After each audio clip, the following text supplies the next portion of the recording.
আমের সিজন আর আমি আচার বানাবো না, এটা তো হতেই পারে না।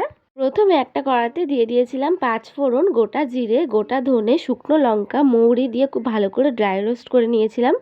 তারপরে সব মশলাগুলো গুঁড়ো করে নিয়েছিলাম। মশলাগুলো আমি কিন্তু পুরো একদম মিহি করিনি, একটু দানা দানা রেখেছিলাম।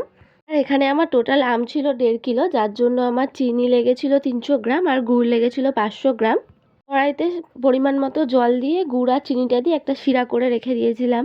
তারপরে আরেকটা কড়াইতে সর্ষের তেল গরম করে তাতে কেটে রাখা আমগুলো দিয়ে খুব ভালো করে নাড়াচাড়া করে নিয়েছিলাম আর তার মধ্যে দিয়ে দিয়েছিলাম নুন হলুদ। নুন হলুদ দিয়ে খুব ভালো করে নাড়াচাড়া করার পর আমের খোসার কালারটা যখন চেঞ্জ হয়ে এসেছিল তখন দিয়ে দিয়েছিলাম আগে থেকে করে রাখা চিনি আর গুড়ের শিরাটা।